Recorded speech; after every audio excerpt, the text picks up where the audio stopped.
बिस्मिल्लाहिर्रहमानिर्रहीम د رمضان المبارک میاشت په تیرېدو باندې ده. ټولو نه اول موږ به د عید لمونځ څرنګه کوو. عموما دا طریقه سړي نه ویرسي ځکه چې کال چې یو لمونځ کېږي او طریقه بیا ذهن نه وځي. نو ټولو نه اول نیت کول دي چې نیت په څرنګه کوي.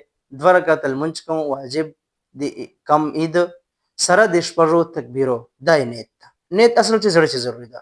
بهرحال عید طریقه بیانو، لمانځه طریقه بیانو چې په کومې طریقې به تکبیرات کوو. ټولو نه اول چې کله امام نیت وتړي مقتدي نیت ورسره وتړلی.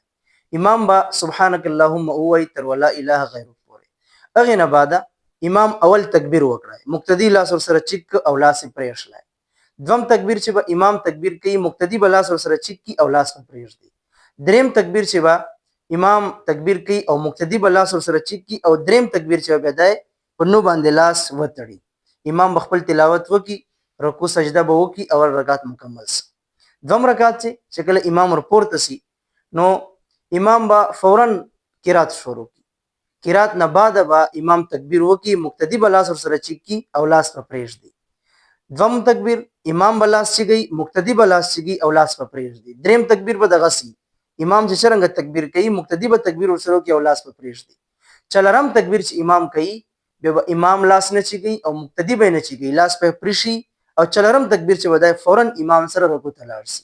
نو دا د عید لمانځه طریقه ده. بس فرق دغه ده چې اول رکعت چې به تکبیرات چې کوم دي اعلی قرات نه اول دي او دوم رکعت چې تکبیرات چې کوم دي اعلی قرات نه بعد دي. نور دغه طریقه چې کوم بیان اصله په دغه طریقې باندې به عید لمونځ کوي، نو په دې طریقې به د عید لمونځ ادا سي.